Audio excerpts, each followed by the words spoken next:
तो हमारे पास जो है ना वो क्लास 8 की पेयरिंग स्कीम है। इसमें जो हम आपको स्मार्ट सिलेबस है और जो हमारे पास है ना पेपर पैटर्न है कि किस तरीके से पेपर आएगा, पेपर का पैटर्न क्या होगा, पेपर की स्कीम क्या होगी और स्मार्ट सिलेबस जो आया वो क्या है। सबसे पहले हम स्मार्ट सिलेबस को डिस्कस कर लेते हैं। जो आपकी 12 चैप्टर हैं इंग्लिश के, जो बुक है आपकी 12 चैप्टर, उनमें से जो 4 चैप्टर हैं unit number 2, unit number 3, unit number 8, unit number 9, ये आपके जो है ना वो कटिंग हो गए हैं, ये आपके डिलीट हो गए हैं सिलेबस में से। इसको आपने याद नहीं करना, ठीक है। इन 4 चैप्टर में से आपका पेपर नहीं आएगा। बाकी जो भी पेपर आपका 8 चैप्टर में से आएगा उसमें से जो है ना हम जैसे ट्रांसलेशन याद करते हैं, इंग्लिश की ट्रांसलेशन उर्दू में याद करते हैं, फिर क्वेश्चन आंसर याद करते हैं, वो भी नहीं आएंगी।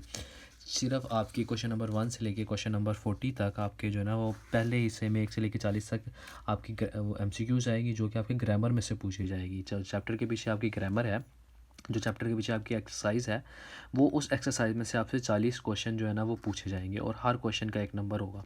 इस हिस्से में आप सबसे पहले जो ऑब्जेक्टिव पार्ट है उसमें आपके पास जो है वो 40 MCQs है, जिसमें से 35 जो है वो आपकी तो ग्रामर में से पूछी जाएगी एक्सरसाइज के पीछे से जो, और 5 MCQs जो है ना वो आपको एक पोइम दे देगा।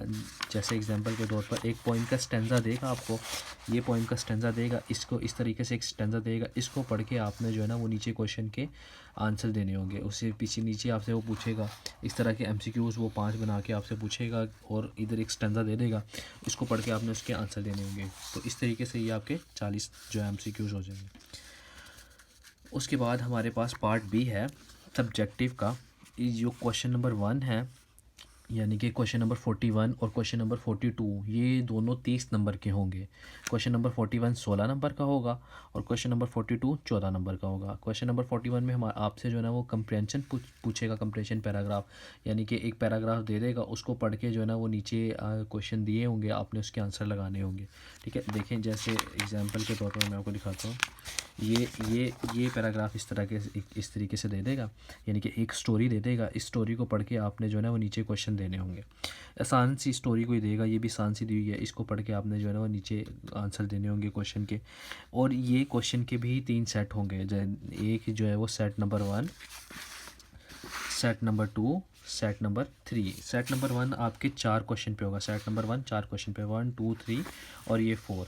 इन 4 में से आपने 3 के आंसर देने होंगे, इन कोई से भी 4 क्वेश्चन के आपने जो है ना वो आंसर देने होंगे 3 के, जो कि 2 नंबर का एक होगा। जैसे ये हमारे पास जो है ना वो क्वेश्चन नंबर सेट नंबर 1 के 4 क्वेश्चन दे देगा आपको, जिसमें से आपने 3 करने होंगे, ठीक है। उसके बाद सेट नंबर 2 में आपसे वो 3 क्वेश्चन देगा, जिसमें से आपने 2 के आंसर देने होंगे, और ये थोड़ा लेंथी होगा। ये 3 नंबर का एक जो है ना वो 3 नंबर का आपका एक क्वेश्चन होगा, जिसमें से आपने 2 करने होंगे।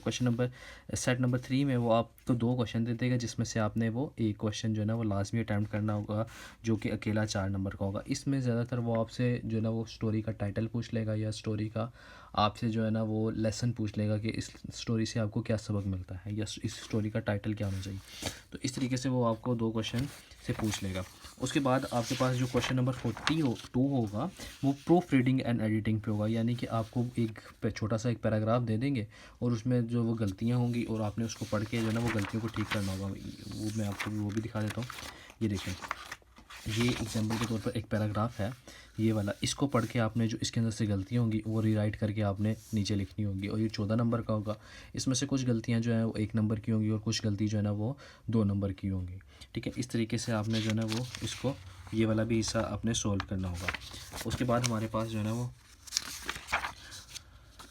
हमारे पास पार्ट सी आ जाता है हमारे पास, ठीक है।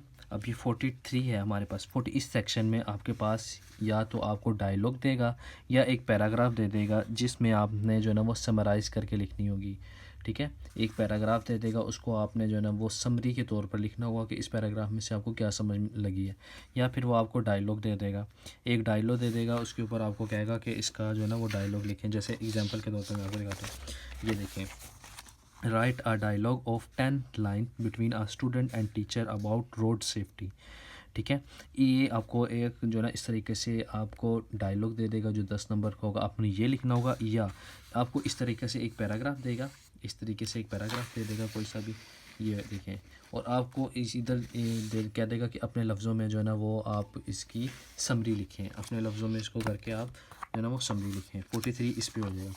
44 में आपको जो है ना वो 2 लेटर देगा। In this section 2 letter question will be given one of which must be answer. दो लेटर देगा, उन दोनों में से आपने जो है ना वो एक लिखना होगा। जैसे एग्जांपल के तौर पर आपके पास ये दे रहा है, write a letter to your father and inform him about your preparation for the upcoming examination. ठीक है, इस तरीके से आपको ये दे देगा write a letter to him her and ask about his her well being. ठीक है, अपने दोस्त को ख़त लिखना होगा और उसके बारे में जो है ना वो पूछना होगा। ये इसके पास जो है ना वो आपके पास लेटर दे देगा। उसके बाद आपके पास जो होगा ना वो लास्ट क्वेश्चन 45 हो जाएगा। ये आपके पास पैराग्राफ का हो जाएगा। इसमें भी आपको 2 पैराग्राफ देगा और 2 में से एक पैराग्राफ आपने लाजमी लिखना होगा। ये देखें, write a paragraph of 10 sentence on responsibility as a student, या write a paragraph of 10 sentence on importance of discipline. इन 2 में से आपने जो है ना वो इसका आंसर देना होगा। अब ये तो पेपर पैटर्न हो गया आपका कि पेपर किस तरीके से आएगा और क्या क्या चीज़ आएगी। अब आपने याद कैसे करना है। याद करने के लिए आप जो है ना वो मैंने फ़ेसबुक पर इसकी जो है ना आपका ग्रामर जो है वो भी अपलोड की हुई है। ठीक है, और दूसरी चीज़ें भी 8 क्लास की जो है ना वो अपलोड की हुई हैं, आप उधर जाके वो भी देख सकते हैं। नहीं तो ये देखें, ये जो ना देखें, जैसे कि आपने जो MCQs भी इसमें है, MCQs की भी प्रैक्टिस कर सकते हैं इसमें से। ठीक है, ये MCQs सारे दिए हुए हैं। ये मॉडल पेपर आप मुझे जो है ना वो मैसेज कर सकते हैं। मेरा व्हाट्सअप नंबर जो है ना वो फेसबुक पे ही मेंशन है, आप उधर से जाके मुझे मैसेज कर दें, मैं ये चीज़ जो आपको सेंड कर दूँगा। उसके बाद ये आप इसको जो है ना वो कंप्रेंशन की प्रैक्टिस कर सकते हैं बहुत आसान करके, और ये सारा करके इस पेपर में मैंने तैयार की हुई हैं। ठीक है, ये सारी चीज़ें इसमें, और कैसे जो है ना वो क्या चीज़ करनी है, कैसे सेंड जो आपकी MCQs हैं वो आएंगे, आपके डायलॉग कैसे आएंगे। ये देखें, write a dialogue of 10 lines between a father and his son. Dialogue कैसे आएंगे, लेटर किस तरह आएंगे, ये सारी तैयारी जो है ना वो इसमें आपको करवाई हुई है। जो बच्चा इससे तैयारी कर लेगा इंशाल्लाह उसके अच्छे मार्क्स आ जाएंगे। तो आप जो है ना मुझे मैसेज कर दें, इसकी तस्वीरें या इसको PDF में जो है ना मैं आपको सेंड कर दूँगा। आप उधर से जाके इसकी जो है ना वो अच्छे तरीके से तैयारी करें।